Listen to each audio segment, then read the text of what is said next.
Hi అండి.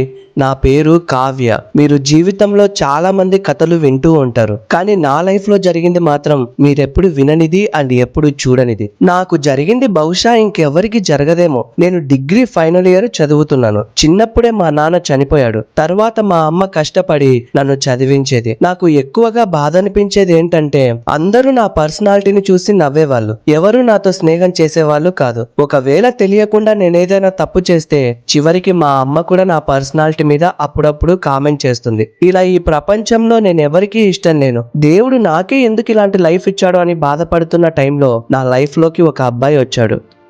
కావ్య, నీకెప్పుడు అర్థమవుతుంది? ఈ కాలేజీకి వస్తుంది నీకోసమే. చావైనా బతుకైనా నువ్వే అనుకుంటున్నాను, కానీ నువ్వు పెద్ద మొత్తానికి వద్దంటున్నావు. అశోక్, నీకు నేనెందుకు నచ్చానో తెలియదు, కానీ ఒకటి చెప్పనా? నన్ను పెళ్లి చేసుకుని మీ ఇంటికి తీసుకెళ్లిపోతే ఏరా ఆరగాన్ని పెళ్లి చేసుకుంటావనుకుంటే హాంబోతుని పెళ్లి చేసుకున్నావు. ఇంక నీకు ఈ లోకంలో నీకు ఏ అమ్మాయి దొరకలేదా?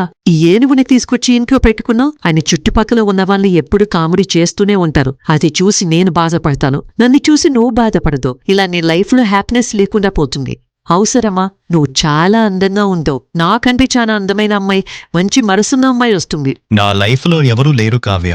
అమ్మా నాన్న ఎవరూ లేరు. నాకున్న ఒకే ఒక్క ఆనందం నువ్వు. ప్రేమించేది నేను, కలిసి బ్రతికేది మనము సంతోషంగా ఉన్నామా లేదా అనేది ఇంపార్టెంట్. పక్కనోళ్ళు ఏమనుకుంటారో, వాణ్ణేమనుకుంటారో, వీళ్ళేమనుకుంటారో అనేది మనకు అక్కర్లేదు. కంటికి రెప్పన కాపాడుకుంటాను, నన్ను నమ్ము. వెంటనే కావ్య ఎమోషనల్ అయిపోయి అశోక్ ని హగ్ చేసుకుంది. అక్కడి నుంచి వాళ్ళిద్దరూ చాలా హ్యాపీగా ప్రేమించుకునేవాళ్ళు. కాలేజీలో అందరూ చాలా షాక్ అయిపోయారు. అంత అందమైన అబ్బాయి నిన్నెలా ప్రేమించాడే అని చెప్పి అందరూ ఆశ్చర్యపోతూ ఉండేవారు. కొంతమంది కావ్యను కామెడీ కూడా చేసేవాళ్ళు, బట్ కావ్య మాత్రం అదంతా పట్టించుకోకుండా చాలా సంతోషంగా జీవితాన్ని గడిపేది. ఒకరోజు అశోక్ కావ్యతో కాలేజ్ బంక్ కొట్టి బీచ్ కి వెళ్దామా, నీతో కొద్దిసేపు నాకు హ్యాపీగా టైం స్పెండ్ చేయాలనుంది, ప్లీజ్ రా వెళ్దామా అని అడిగాడు. కావ్య కూడా చాలా సంతోషంగా సరే అని చెప్పింది. అలా కాలేజ్ బంక్ కొట్టి వాళ్ళిద్దరూ బీచ్ కి బయలుదేరారు. అశోక్, ఇప్పుడు నా లైఫ్ చాలా హ్యాపీగా ఉందిరా. నేనెందుకు బ్రతికున్నానని ప్రతిరోజు బాధపడేదాన్ని, కానీ నువ్వొచ్చాక నా లైఫ్ అంతా ఎంత కలర్ఫుల్గా మారిందో తెలుసా? లేదు, నువ్వు వచ్చాక నా లైఫ్ కలర్ఫుల్గా మారింది. అసలు నిన్ను వదిలేసి క్షణం కూడా ఉండలేను కావ్య. నీకు ఫుల్గా అడిక్ట్ అయిపోయాను. అలా వాళ్ళిద్దరూ కొద్దిసేపు మాట్లాడుకుంటూ నవ్వుకుంటూ ఉన్నారు. కొద్దిసేపటి తర్వాత కావ్య ఏదో చిన్న జోకు వేస్తే వెంటనే అశోక్ తన చేతిలో ఉన్న పెన్నుతో నవ్వుతూనే తన భుజం మీద పొడిచాడు. అశోక్ పెన్నుతో పొడిచిన చోట కాస్త బ్లడ్ రావడం స్టార్ట్ అయింది. అది చూసి కావ్య నొప్పితో ఎందుకు ఇలా చేశావని తల దించుకొని నొప్పిగా ఉంది అని బాధపడుతూ ఉంటుంది. వెంటనే అశోక్ కి చాలా బాధ అనిపించి ఐ ఆమ్ వెరీ సారీ అని చెప్పి వెంటనే తన నోటిని ఆ గాయమైన చోట పెట్టి ఆ బ్లడ్ తాగడం స్టార్ట్ చేశాడు. కావ్య వదిలేయమని ఎంతసేపు చెప్పినా అతను మాత్రం వినకుండా ఐ ఆమ్ వెరీ సారీ అని చెప్పి ఆ బ్లడ్ తాగుతూనే ఉన్నాడు. బ్లడ్ ఆగిపోతే బ్లడ్ రావాలని ఆ చుట్టూ ఉన్న మజిల్ ని గట్టిగా ఒత్తుతున్న ప్రతిసారి ఆ బ్లడ్ బయటకు వచ్చేది. ఆ బ్లడ్ మొత్తం తాగుతూనే ఉన్నాడు. ఇలా 3 minutes దాకా ఆ బ్లడ్ తాగుతూనే ఉన్నాడు. కావ్యకి చాలా భయం అనిపించి ఏదో తేడా అనిపించి అతన్ని వదిలించుకోవడానికి చాలా ట్రై చేసింది. ఇంతలో అక్కడున్న ఒక 2 అబ్బాయిలు వచ్చి వాళ్ళిద్దరిని విడిపించారు. ఆ తర్వాత అశోక్ ఫేస్ చూసిన కావ్యకి చాలా భయం అనిపించింది, ఎందుకంటే అశోక్ ఫేస్ ఎక్స్ప్రెషన్ చాలా వింతగా అనిపించింది. కావ్య బ్లడ్ మొత్తం అశోక్ పంటికి ఆ నోటికి మొత్తం అంటుకొని కనిపించింది. అశోక్ వింతగా నవ్వుతూ ఐ ఆమ్ సారీ అని చెప్పాడు. అది చూసి చాలా భయపడిపోయింది కావ్య. ఏంటి అశోక్ ఇది? ఇలా బిహేవ్ చేసావేంటి? అలా ఎవరైనా బ్లడ్ తాగుతారా? బ్లడ్ ఆగిపోయినా కూడా ప్రెస్ చేసి మరి తాగుతున్నావు. అయ్యో, ఐఎమ్ సారీ కావ్య. ఇది నా వల్లే కదా, అందుకే బాధ అనిపించింది. ఫింగర్కి ఏదైనా గాయం తగిలితే నోట్లో వేలు పెట్టుకుంటాం కదా, సో అలాగే చేశాను. అందులో ప్రేమ కనిపిస్తుంది. నువ్వు బిహేవ్ చేసిన దాంట్లో నాకు సైకోయిజం కనిపించింది. చాలా భయపెట్టావురా నన్ను. దయచేసి నన్ను ఇంటి దగ్గర డ్రాప్ చేయి ఇప్పుడే. వెంటనే అశోక్ కావ్యని బైక్ మీద తీసుకెళ్లి ఇంటి దగ్గర డ్రాప్ చేసి అక్కడి నుంచి వెళ్లిపోయాడు. ఆ రోజు అశోక్ తనకి ఎన్నిసార్లు ఫోన్ చేసినా కూడా కావ్య ఫోన్ లిఫ్ట్ చేయలేదు. తనకి షోల్డర్ దగ్గరున్న మజిల్ మొత్తం చాలా పెద్దగా వాపు వచ్చేసింది, ఎందుకంటే అశోక్ ఆ బ్లడ్ ని గట్టిగా పీల్చడం వల్ల అంత వాపు వచ్చేసింది. వెంటనే ఆ చేతికి కట్టు కట్టి ఆ రోజు రాత్రి పడుకుంది కావ్య. రాత్రి 2 గంటల సమయంలో ఎవరో తలుపులు కొడుతున్న శబ్దం వినిపించింది. వెంటనే మెలకువ వచ్చింది కావ్యకి. పక్కనే ఉన్న వాళ్ళ అమ్మని నిద్ర లేపి ఎవరో తలుపు కొడుతున్నారని చెప్పింది. వాళ్ళ అమ్మ కూడా నెమ్మదిగా లేచి చిన్నగా నడుచుకుంటూ వెళ్లి ఆ తలుపు ఓపెన్ చేసింది. కానీ ఆ తలుపు బయట తనకెవరూ కనిపించలేదు. ఎవరూ లేరని చెప్పి వాళ్ళమ్మ బాత్రూమ్ లోకి వెళ్లిపోయింది. ఇంతలో మళ్ళీ ఎవరో తలుపులు కొట్టడం స్టార్ట్ చేశారు. కావ్య నిదానంగా వెళ్లి ఆ తలుపులు ఓపెన్ చేసింది. తీరా చూస్తే ఆ తలుపుల దగ్గర అశోక్ ఏడుస్తూ నిలబడి ఉన్నాడు. రే ఏంటి ఈ టైంలో ఇక్కడికి వచ్చావు? మా అమ్మ ఉంది, వెళ్ళు. ఐఎమ్ సారీ, నిజంగా నేను అలా బిహేవ్ చేసి ఉండకూడదు. ప్లీజ్ నన్ను క్షమించు కావ్య. ఇంకోసారి ఇది రిపీట్ చేయను. నీ కాళ్ళు పట్టుకుంటా, నన్ను మాత్రం వదిలేయొద్దు కావ్య. నాకు నువ్వు తప్ప ఎవరు లేరు కావ్య. రే నువ్వంటే నాకు ప్రాణం రా, నిన్నెందుకు వదిలేస్తాను? నాకు కొంచెం బాడీ వీక్గా అనిపించి అందుకే నిద్రపోయాను. లేకపోతే రాత్రి నీతో మాట్లాడే పడుకుంటాను కదా. ప్లీజ్ వెళ్ళరా, అమ్మ చూస్తే చంపేస్తది. రేపు మాట్లాడదాం, వెళ్ళు. అలా వెంటనే అశోక్ అక్కడి నుంచి ఏడ్చుకుంటూ బైక్ తీసుకుని ఇంటికి వెళ్లిపోయాడు. కావ్య కూడా లోపలికి వెళ్లి పడుకుంది. మరుసటి రోజు ఉదయాన్నే కావ్య దగ్గర అశోక్ ఏడుస్తూ కూర్చున్నాడు. సరే వదిలేరా, జరిగిందేదో జరిగిపోయింది. నిన్ను ఆ టైంలో సైకో అనడం నాదే తప్పు. కోపంలో అనేసాను రా, క్షమించు, ఇంకా వదిలేసే, అదంతా మర్చిపో అని కావ్య అశోక్ కి నచ్చ చెప్తుంది. సరే అయితే నన్ను క్షమించావంటే ఇప్పుడు నాతో నువ్వు సినిమాకి రావాలి. ఎప్పుడు సినిమా ఏంట్రా? చూసావా, ఇప్పటికి కూడా నువ్వు నాతో రావట్లేదు. నాతో రావడానికి భయపడుతున్నావు కదా. లేదురా, వస్తాను పద. నువ్వెక్కడికి రమ్మంటే అక్కడికి వస్తాను. అలా వాళ్ళిద్దరూ బైక్ తీసుకొని ఈ రోజు కూడా కాలేజ్ బంక్ కొట్టి సినిమాకి బయలుదేరారు. కావ్య తనతో పాటు బైక్ మీద వస్తుంటే అశోక్ కి చాలా ఆనందంగా అనిపించింది. ఆ సంతోషంలో అశోక్ తన భుజం మీద ఉన్న కావ్య చేతిని పట్టుకొని ముద్దు పెట్టుకున్నాడు. కావ్య కూడా వెనుక నుంచి అశోక్ ని గట్టిగా కౌగిలించుకుంది. ఇలా వాళ్ళిద్దరూ వెళ్తూ ఉన్నారు. చాలా సేపటి వరకు అలా వెళ్తూనే ఉన్నారు. కావ్యకి ఎక్కడికి వెళ్తున్నారో కూడా అర్థం కాలేదు. రే చాలా సేపు అయింది, ఈ పాటికి మనం థియేటర్ కి వెళ్ళాలి. నువ్వేంట్రా ఎక్కడికో తీసుకెళ్తున్నావని అడుగుతుంది. అయినా కూడా అశోక్ ఏం మాట్లాడకుండా అలా ఫాస్ట్ గా వెళ్తూనే ఉన్నాడు. ఆ వెళ్తున్న రోడ్డు ఎంత నిర్మానుష్యంగా ఉందంటే ఎటువంటి వెహికల్స్, ఎటువంటి మనుషులు కూడా చుట్టుపక్కల కనిపించట్లేదు. చుట్టూ చాలా గుంపులు గుంపులుగా చెట్లే కనిపిస్తున్నాయి. అది చూసి ఒక సైడు కావ్యకి భయం వేస్తున్నా ఎదురుగా అశోక్ ఉన్నాడన్న ధైర్యంతో సైలెంట్ గా కూర్చుంది. అశోక్ తన బైక్ ని ఫాస్ట్ గా తీసుకెళ్లి కావాలనే పక్కనే ఉన్న ఒక చెట్టుకి గట్టిగా గుద్దాడు. దాంతో కావ్య తల వెళ్లి చెట్టుకు గుద్దుకొని కింద పడి మొత్తం బ్లడ్ రావడం స్టార్ట్ అయింది. కావ్య అలాగే కళ్ళు తిరిగి పడిపోయింది. అశోక్ కి కూడా చాలా పెద్ద గాయాలు తాకాయి. బైక్ మొత్తం పార్ట్స్ గా విరిగిపోయి రోడ్డు మీద పడిపోయింది. కొద్దిసేపటి తర్వాత కళ్ళు తెరిచిన అశోక్ తన కళ్ళెదురుగా తల పగిలిపోయి అక్కడే కింద పడిపోయి రక్తం కారుతున్న కావ్యని చూశాడు. వెంటనే కావ్య దగ్గరికి వెళ్లిపోయి తన తలని పట్టుకొని తన తల దగ్గర నుంచి వచ్చే రక్తాన్ని నాకుతూ ఉన్నాడు. తన తల మొత్తం నాకుతూ ఆ రక్తాన్ని తాగుతూ ఉన్నాడు. కానీ కావ్య మాత్రం కళ్ళు తిరిగి పడిపోయింది. తనకి ఏం జరుగుతుందో కూడా తెలియదు. ఇంకొద్దిసేపు ఉంటే కావ్య చనిపోయే పరిస్థితి. ఎందుకంటే ఆల్మోస్ట్ చాలా రక్తం కారిపోయింది. అశోక్ మాత్రం ఆ బ్లడ్ తాగుతూనే ఉన్నాడు. వింత వింతగా నవ్వుతూ ఉన్నాడు. ఇంతలో అటువైపుగా ఒక అంబులెన్స్ వెళ్తూ ఉంది. అక్కడే బైక్ పాట్లుగా పడి ఉండడం చూసి ఇప్పుడే యాక్సిడెంట్ అయి ఉంటుందని అంబులెన్స్ ని పక్కన స్టాప్ చేశారు. ఆ బైక్ కి సంబంధించిన వాళ్ళు ఎక్కడ ఉన్నారని చుట్టుపక్కల చూస్తూ ఉన్నారు. కానీ వాళ్ళకు ఎక్కడా కనిపించలేదు. ఎందుకంటే అశోక్ కావ్యని కొంచెం లోపలికి ఈడ్చుకుంటూ వెళ్లిపోయి అక్కడ తన రక్తం తాగడం మొదలు పెట్టాడు. అశోక్ తన బ్లడ్ తాగుతూ వికృతంగా నవ్వుతూ గట్టిగా అరుస్తూ ఉన్నాడు. ఆ శబ్దాలు ఈఎంటీస్ కి వినిపించింది. వెంటనే అటువైపుగా పరిగెత్తుకుంటూ వెళ్లారు. తీరా అక్కడికి వెళ్లి చూస్తే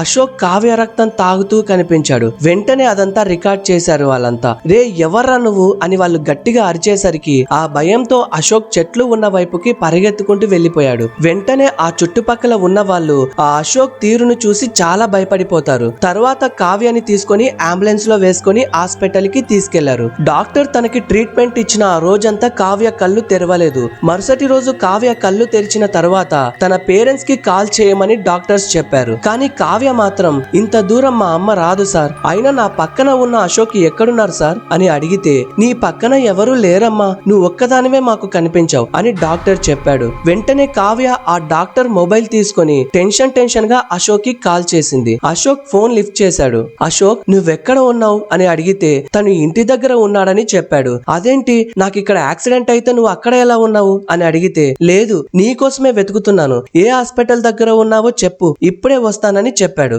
ఆ తర్వాత అడ్రస్ తెలుసుకొని అక్కడి నుంచి అశోక్ బయలుదేరాడు. కొద్దిసేపటి తర్వాత అశోక్ హాస్పిటల్ లోపలికి వచ్చి కావ్యని చూశాడు. కావ్య తలకి కట్టు ఉండడం చూసి చాలా బాధపడిపోతాడు. తన దగ్గర కూర్చొని అలా గట్టిగా ఏడ్చాడు అశోక్. ఏడవద్దురా, నాకేం కాలేదు కదా అని కావ్య ఎంత చెప్పినా కూడా ఇది కూడా నా వల్లే కదా, నేను బైక్ నెమ్మదిగా తీసుకెళ్లుంటే బాగుండేది, ఫాస్ట్ గా వెళ్లేసరికి ఇలా అయిపోయింది అని చెప్పి అశోక్ గట్టిగా ఏడుస్తూ ఉంటాడు. ఇంతలో ఆ ఏడుపు శబ్దాలు విని అదే హాస్పిటల్లో అంబులెన్స్ టెక్నీషియన్స్ ఈఎంటీస్ అక్కడికి పరిగెత్తుకుంటూ వచ్చి చూస్తారు. అక్కడ అశోక్ ని చూసి చాలా షాక్ అయిపోతారు. ఎందుకంటే అశోక్ ఆ అడవిలో కావ్య బ్లడ్ తాగుతూ ఉండడం వీళ్ళందరూ చూశారు కదా. వెంటనే పరిగెత్తుకుంటూ వెళ్లి ఆ అశోక్ ని పట్టుకొని గట్టిగా కొట్టడం మొదలు పెట్టారు. కావ్య వదిలిపెట్టమని ఎంత చెప్పినా కూడా వాళ్ళు వినకుండా అశోక్ ని గట్టిగా కొడుతూ ఉన్నారు. ఎందుకు కొడుతున్నారని కావ్య అడిగితే అప్పుడు ఈఎంటీస్ లో ఒకరు అక్కడ వాళ్ళు చూసింది మొత్తం చెప్పారు. అది విన్నాక కావ్యకి ఒక్కసారిగా ఊపిరి ఆగిపోయింది. అసలు ఏం జరుగుతుందో కూడా కావ్యకి అర్థం కాలేదు. అసలు అశోక్ ఎందుకు ఇలా బిహేవ్ చేశాడు అని చాలా భయపడిపోతూ ఉంటుంది. వీడు పెద్ద రాక్షసుడమ్మా, రాక్షసుడు, వీడిని ఇక్కడ ఉంచకూడదు, పోలీస్ స్టేషన్ కి పంపించాల్సిందే, రే ఫోన్ చేయండ్రా అని పోలీసులకి ఫోన్ చేసి అశోక్ ని పోలీసులకి పట్టించారు. వెంటనే పోలీసులు అశోక్ ని తీసుకొని వెళ్లిపోయారు. చూడమ్మా, జరిగిందేదో జరిగిపోయింది. దాని గురించి ఎక్కువగా ఆలోచించి కెరీర్ని నాశనం చేసుకోవద్దు. చదువు మీద ఫోకస్ పెట్టు. అయినా మనల్ని ఏం చూసి ప్రేమిస్తారమ్మా ఎవరైనా? మన ఇంటి బీద పరిస్థితులను చూసా, లేదంటే నీ పర్సనాలిటీని చూసా? నన్ను ప్రేమించిన 2 నెలల వరకు బానే ఉన్నాడమ్మా.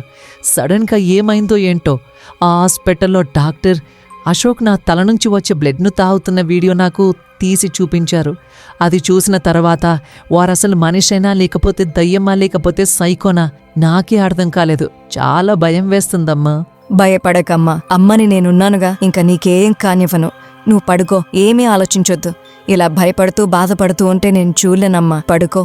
కావ్య పడుకుంది. వాళ్ళ అమ్మ కూడా లైట్ ఆఫ్ చేసి పడుకుంది. కావ్య కళ్ళు మూసుకున్నా కూడా అశోక్ గుర్తొచ్చేవాడు. తన మీద ఉన్న ప్రేమ అలాంటిదేమో. కొద్దిసేపు మొబైల్ తీసి ఆ మొబైల్లో అశోక్ ఉన్న ఫోటోని చూసుకుంటూ కొద్దిసేపు బాధపడి మళ్ళీ కళ్ళు మూసుకొని పడుకుంది. రాత్రి 2 గంటల సమయంలో ఎవరో ఏడుస్తున్న శబ్దం వినిపించింది కావ్యకి. చాలా సేపటి వరకు గట్టిగా భయంకరంగా ఎవరో ఏడుస్తూనే ఉన్నారు. కావ్య నిదానంగా కళ్ళు తెరిచి చూసింది. తన కళ్ళెదురుగానే అదే బెడ్ మీద కావ్య వైపు చూస్తూ ఒక నల్లటి ఆకారం 2 కళ్ళు మెరుస్తూ కనిపించింది. ఆ నల్లటి ఆకారం కావ్య వంక అలానే చూస్తూ ఏడుస్తూ కనిపించింది. అది చూసి ఒక్కసారిగా గట్టిగా అరిచేసింది కావ్య. వెంటనే వాళ్ళ అమ్మ నిద్ర లేచి లైట్ ఆన్ చేసింది. లైట్ ఆన్ చేయగానే ఆ చెట్టు మీద కనిపించిన ఆ నల్లటి ఆకారం మళ్ళీ కనిపించలేదు. ఏమైందని వాళ్ళ అమ్మ అడిగితే, ఇక్కడ నాకు ఏదో ఒక భయంకరమైన ఆకారం కనిపించింది, అది చాలా నల్లగా భయంకరంగా కనిపించిందమ్మా, నన్ను చంపేయడానికి వచ్చినట్టుంది అని చెప్పింది. అది వినగానే వాళ్ళమ్మ, నువ్వు అనుకుంటుందంతా భ్రమ అమ్మా, ఏమీ లేదు,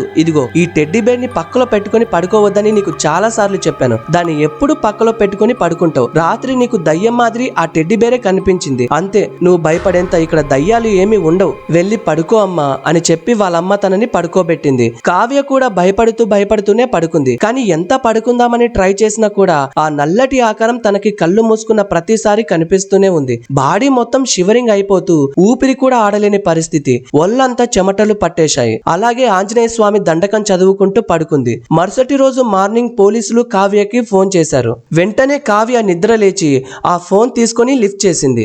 అమ్మా, నేను 1 టౌన్ పోలీస్ స్టేషన్ నుంచి కానిస్టేబుల్ ని మాట్లాడుతున్నాను. నువ్వు కొంచెం జాగ్రత్తగా ఉండమ్మా. ఎందుకంటే ఆ అశోక్ అనే రాక్షసుడు జైలు నుంచి తప్పించుకున్నాడు. రాత్రి మా వాళ్ళందరూ పడుకొని ఉంటే తనకి సడన్ గా కడుపు నొప్పి వస్తున్నట్లు నటించి మా కానిస్టేబుల్ ఒకని దగ్గరికి పిలిపించుకున్నాడంట. ఆ కానిస్టేబుల్ సెల్ ఓపెన్ చేసి లోపలికి వెళ్లేసరికి అతని వల్లంతా కొరికేసి అక్కడి నుంచి బయటికి పారిపోయి వచ్చేసాడంట. అతని దగ్గరికి మా వాళ్ళు ఎవరు వెళ్లాలన్నా చాలా భయపడిపోయారు. ఇప్పుడు అతని కోసమే మేము ఊరంతా వెతుకుతున్నాం, మాకు ఎక్కడ కనిపించట్లేదు. కాస్త నువ్వు జాగ్రత్తగా ఉండమ్మా. మేబీ అతను నీ దగ్గరికి రావచ్చు. అతను ఎప్పుడు వచ్చినా సరే ఈ నెంబర్ కి కాల్ చేయి, మేము అక్కడికి సెకండ్స్ లో రీచ్ అవుతాం. సరే సార్. అలా కాల్ కట్ చేసిన తర్వాత కావ్య భయపడిపోతూ వాళ్ళ అమ్మని గట్టిగా పిలిచి జరిగింది మొత్తం చెప్పింది. వాళ్ళ అమ్మ తనని కాలేజ్ కి కూడా వెళ్ళొద్దని చెప్పి ఇంట్లోనే జాగ్రత్తగా ఉండమని చెప్పి ఇంటి డోర్స్ విండోస్ అన్ని లాక్ చేసేసింది. కావ్య కూడా తన రూమ్ లోనే పడుకొని బయటికి కూడా రాకుండా బ్లాంకెట్ కప్పుకొని పడుకుంది. చాలా సేపటి వరకు అసలు ఎటువంటి అన్యాచురల్ థింగ్స్ అయితే ఏం జరగలేదు, అంత నార్మల్ గానే ఉంది. అలా రాత్రంతా మేల్కొని బాధపడిన కారణంగా చాలా టైర్డ్ అయిపోయిన కావ్య కళ్ళు మూసుకొని పడుకుంది. ఉంది. వాళ్ళమ్మ కూడా ఎటువంటి డిస్టర్బ్ చేయకుండా వంట రూమ్ లో వంట ప్రిపేర్ చేస్తూ ఉంది. టైం చూస్తే ఇంచుమించు 1 to 2 అయింది. కావ్య హ్యాపీగా నిద్రపోతూ ఉంది. ఇంతలో కావ్యకి కాళ్ళు ఎవరో పట్టుకున్నట్టు కాళ్ళు మొత్తం నొప్పి పుడుతున్నాయి. అదంతా కళ అనుకుని అలానే కలవరిస్తూ ఉంది. కొద్దిసేపటికి కాళ్ళు నొప్పి ఎక్కువగా పుట్టడంతో వెంటనే కూర్చొని కాళ్ళ వైపు చూసింది కావ్య. అంతే, ఎదురుగా తన కాళ్ళ దగ్గర జరుగుతుంది చూసి కావ్యకి గుండె ఆగిపోయింది. ఎందుకంటే కాళ్ళ దగ్గర అశోక్ తన కాలికి గాయం చేసి అక్కడి నుంచి వచ్చే రక్తాన్ని తాగుతూ ఉన్నాడు. కావ్య గట్టిగా అరవడంతో లేచి నించున్న అశోక్ నవ్వుతూ కావ్య వంక చూస్తూ ఉన్నాడు. అప్పుడు అశోక్ పళ్ళు రక్తంతో నిండిపోయింది. తన ముఖం మొత్తం చాలా భయంకరంగా కనిపించింది. అది చూసి కావ్య భయంతో గట్టిగా అరుస్తూనే ఉంది. బయట ఉన్న వాళ్ళమ్మ కావ్య ఏమైందమ్మా అనుకుంటూ పరిగెత్తుకుంటూ లోపలికి వచ్చింది. ఇంతలో అశోక్ వికృతంగా నవ్వుతూ కావ్య వంక చూస్తూ కిటికీలో నుంచి బయటికి వెళ్లిపోయాడు. కావ్య మాత్రం గట్టిగా ఏడుస్తూ అరుస్తూ భయపడుతూ ఉండిపోయింది. ఇంతలో వాళ్ళమ్మ వచ్చేసరికి కాల్ దగ్గర ఉన్న బెడ్ అంతా రక్తంతో అంటుకొని ఉంది. వాళ్ళమ్మ చాలా భయపడిపోయింది. అయినా కాలికంత గాయం తాకితే నీకు మెలకువ ఎందుకు రాలేదు అని వాళ్ళమ్మ అడిగితే నాకు అసలు తెలియలేదు మమ్మీ అని చెప్పింది. ఇంతలో కావ్య చాలా భయపడిపోయి పోలీసులకి కాల్ చేసి జరిగింది మొత్తం చెప్పింది. వాడు ఎంత దూరం వెళ్ళడు, ఇక్కడ ఎక్కడైనా తిరుగుతూ ఉంటాడు సార్, త్వరగా వచ్చేయండి అని చెప్పి కావ్య ఇన్ఫర్మేషన్ ఇచ్చింది. వాళ్ళమ్మ చూస్తుండగానే ఏదో ఒక తెల్లటి పొగ రూపంలో ఉన్న ఒక ఆకారం వచ్చి కావ్య గొంతు పట్టుకుంది. నీకెంత ధైర్యం ఉంటే పోలీసులకి ఫోన్ చేసి చెప్తావు? గుర్తు పెట్టుకో, పోలీసులు అశోక్ని తీసుకెళ్లిన మరుక్షణమే నీ కళ్ళ ముందే మీ అమ్మని చంపేస్తా. అశోక్కి నువ్వంటే ప్రాణం. నువ్వు వాడికి కావాలి, నాకు కూడా నువ్వే కావాలి. గుర్తు పెట్టుకో, అశోక్కి ఏం జరిగినా నేను అస్సలు ఊరుకోను. నీ పీక పిసికి ఇప్పుడే చంపేయగలను, కానీ అశోక్ గురించి ఆలోచించి వదిలేస్తున్నాను. ఇంకోసారి పోలీసులని ఏది పడితే ఆ పిచ్చి పని చేసావనుకో, ఈసారి రక్తం తాగను, నీ పీక కొరికి చంపేస్తాను అని కావ్య మెడని వదిలిపెట్టి ఆ పొగ రూపం వెళ్లిపోయింది. వెంటనే కావ్య ఆ షాక్ లో అలాగే స్టక్ అయిపోయింది. వాళ్ళమ్మ కూడా అలానే భయపడుతూ కావ్య దగ్గర కూర్చొని ఉంది. ఆ రోజు రాత్రి 7 గంటల సమయంలో కావ్యకి ఫోన్ వచ్చింది. కావ్య ఫోన్ వైపు చూస్తే అశోక్ కాల్ చేస్తూ ఉంటాడు. అది చూసి చాలా భయపడిపోయి ఫోన్ లిఫ్ట్ చేయకూడదు అనుకుంటుంది కావ్య. కానీ అశోక్ మళ్ళీ ఫోన్ చేస్తాడు. ఈసారి ఫోన్ లిఫ్ట్ చేస్తుంది. కావ్యని అర్జెంటుగా తన ఇంటి దగ్గరికి రమ్మని చెప్తాడు. కావ్య భయపడుతుంది. నేను రాను అశోక్ అని చెప్తుంది. అయినా కూడా వినకుండా నా మీద నీకు ఎంత ప్రేమ ఉందో నాకు తెలియదు, కానీ నమ్ము, అమ్మ మీద ఒట్టేసి చెప్తున్నా, నువ్వంటే నాకు ప్రాణం, ఒక్కసారి నన్ను నమ్మిరా, నా మీద నమ్మకంతో రా, ప్లీజ్ రా అని అడుగుతాడు. కావ్య నేను రాలేనని చెప్పలేకపోతుంది. ఇంకా చేసేదేం లేక సరే అని బయలుదేరుతుంది. వెళ్లేటప్పుడు పోలీసులకు కాల్ చేసి ఇలా అశోక్ ఫోన్ చేశారని చెప్తుంది. పోలీసులు కూడా నువ్వేం భయపడకుండా అక్కడికి వెళ్ళమ్మా, మేము కూడా వస్తున్నామని చెప్పి పోలీసులు వెహికల్ తీసుకొని వాళ్ళు కూడా బయలుదేరారు. వాళ్ళమ్మ వంట రూమ్ లో ఉండడం చూసి వెంటనే కావ్య అక్కడి నుంచి బయటికి వెళ్లిపోయింది. కావ్య రూమ్ లోనే పడుకొని ఉంటుందిలే అని వాళ్ళమ్మ చూసుకోలేదు. కావ్య రోడ్డు మీద నిల్చొని ఆటో కోసం ఎదురు చూస్తూ ఉంది. ఇంతలో ఒక ఆటో వస్తే ఆ ఆటో ఎక్కి అశోక్ వాళ్ళ ఇంటికి బయలుదేరింది. అశోక్ తనకి మళ్ళీ ఫోన్ చేస్తున్నాడు. నిన్ను చూడాలని ఉంది, నీతో మాట్లాడాలని ఉంది, త్వరగా రావా, ఒక 5 మినిట్స్ నేను చూసి వెళ్ళిపోతాను అని ఒకటేమని అశోక్ కాల్ చేస్తూనే ఉన్నాడు. ఇంకో 5 మినిట్స్ లో నీ దగ్గరికి వచ్చేస్తున్నాను అని కావ్య కూడా సమాధానం చెప్పి ఫోన్ పెట్టేసింది. కొద్దిసేపటికి కావ్య అశోక్ ఇంటికి వచ్చింది. ఇంటి దగ్గర ఆల్రెడీ పోలీసులు కావ్య కోసం ఎదురు చూస్తూ ఉన్నారు. వెంటనే కావ్య భయపడుతూ పోలీసుల దగ్గరికి వెళ్ళింది. తను మళ్ళీ నాకు ఫోన్ చేస్తున్నాడు సార్, నేను లోపలికి వెళ్తున్నాను. నువ్వేం భయపడకమ్మా, నువ్వు లోపలికి వెళ్ళు, ఇంకో 2 మినిట్స్ లో మేము లోపలికి వచ్చేస్తాం. అంతలోపు వాడేం చెప్తాడో విను. కావ్య భయపడుతూనే నెమ్మదిగా నడుచుకుంటూ అశోక్ ఇంటి తలుపులు నెమ్మదిగా తెరిచి లోపలికి అడుగుపెట్టింది. ఇల్లంతా చాలా చిందరవందరగా ఒక పాత పడిన బంగ్లా మాదిరిగా కనిపిస్తుంది. ఇల్లంతా చాలా బ్యాడ్ స్మెల్ కూడా వస్తుంది. అయినా నెమ్మదిగా నడుచుకుంటూ కావ్య లోపలికి వచ్చి అశోక్ అని పిలుస్తూ ఉంది. ఇంతలో ఎదురుగా అశోక్ చనిపోయి అక్కడ పడిపోయి ఉన్నాడు. తన నోటిలో నుంచి బ్లడ్ కారుతూ ఉంది. వెంటనే కావ్య అక్కడికి వెళ్లి అశోక్ అని పిలిచింది. కానీ అశోక్ మాత్రం అసలు లెగట్లేదు. తర్వాత కావ్యకి ఇంకా అర్థమైపోయింది అశోక్ చనిపోయాడు. వెంటనే పోలీసులను గట్టిగా అరిచి పిలిచింది. పోలీసులు నిమిషం ఆలోచించకుండా వెంటనే గన్స్ తీసుకొని లోపలికి పరిగెత్తుకుంటూ వెళ్లిపోయారు. అక్కడికి వెళ్లి చూస్తే అశోక్ చనిపోయి కనిపించాడు. పోలీసులు కూడా చాలా షాక్ అయిపోయారు. ఇలా జరిగిందేంటి అని. అతను చనిపోయినట్టు నటిస్తున్నాడేమో అని మొత్తం చెక్ చేశారు. కానీ అతని బాడీ మొత్తం చాలా చల్లగా అయిపోయి చనిపోయాడు. కావ్య అక్కడే కూర్చొని అశోక్ వంక చూస్తూ కన్నీళ్లు పెట్టుకొని బాధపడుతూ ఉంది. పోలీసులు ఇల్లంతా చెక్ చేయడం మొదలు పెట్టారు. కావ్య మాత్రం ఒంటరిగా అశోక్ దగ్గర కూర్చొని బాధపడుతూ ఉంది. పోలీసులు పైనుంచి కావ్య కావ్య అని గట్టిగా పిలిచారు. కావ్య నెమ్మదిగా బాధపడుతూ నడుచుకుంటూ పైకి వెళ్ళింది. అప్పుడు పోలీసులు తనకు ఒక లెటర్ ఇచ్చారు. ఆ లెటర్ లో అశోక్ ఇలా రాశాడు: కావ్య, నీకు ఏ రోజైతే ఐ లవ్ యూ చెప్పానో ఆ రోజే అనుకున్నా నిన్ను కంటికి రెప్పలా కాపాడుకుంటానని. ఐఆమ్ వెరీ సారీ, మాట మీద నిలబడలేకపోయాను నాన్న. నాకు అమ్మా నాన్న ఎవరూ లేరు, నాకు అంతా నువ్వే. నిన్ను బాగా చూసుకోవాలనుకున్నాను, కానీ నీ రక్తం తాగుతూ నీ ప్రాణాలు తీయాలనుకున్నానని నేనెప్పుడూ అనుకోలేదు. దీనికంతటికి కారణం నేను కాదు, గత 2 సంవత్సరాలుగా నా శరీరంలో నన్ను పట్టి పీడిస్తున్న ఒక దయ్యం. అది చనిపోక ముందే 6 సంవత్సరాలుగా నేను అంటే ప్రాణమని నా వెంట పడేది. నన్ను ఏ అమ్మాయితో మాట్లాడనిచ్చేది కాదు. నేను ఎవరితో మాట్లాడాలని ప్రయత్నించినా ఆ అమ్మాయి దగ్గరికి వెళ్లి నాతో మాట్లాడితే రాత్రి వాళ్ళ పీక కోస్తానని భయపెట్టి బెదిరించేదంట. దానివల్ల ఎవరు నాతో మాట్లాడే వాళ్ళు కాదు. ఇదంతా ప్రేమని అనుకుందామనుకున్నా అలాంటి అమ్మాయితో లైఫ్ లాంగ్ ఎలా సర్వైవ్ అవ్వాలో నాకు అర్థం కాలేదు. ప్రతిరోజు ఆ అమ్మాయి ఫోన్ చేసి మాట్లాడుతుంటే ఆ మాటల్లో కనిపించే సైకోతనం నాకు చాలా భయం అనిపించేది. ఎవరికి చెప్పుకోవాలో కూడా నాకు అర్థం కాలేదు. ఎందుకంటే నాకు అమ్మా నాన్న కూడా లేరు. నేను ఎక్కడికి వెళ్ళినా ఏం చేస్తున్నా నా వెంటే ఉండేది. నా ఇంటికి కూడా వచ్చేది. నన్ను చాలా ఇబ్బంది పెట్టేది. నువ్వంటే నాకు ఇష్టం లేదు అని నేను తనకి ఎంత చెప్పినా కూడా ఏదో ఒకటి చేసుకొని చనిపోతానని బెదిరించేది. చికెన్ తెచ్చుకొని ఆ చికెన్ కూడా నా కళ్ళ ముందే పచ్చి పచ్చి మాంసం తినేది. నువ్వెందుకు ఇలా బిహేవ్ చేస్తున్నావని నేను అడిగితే, నువ్వు కాబట్టి నాకు భయం లేదు, అందుకే నీ దగ్గర నేను ఎలా ఉండాలో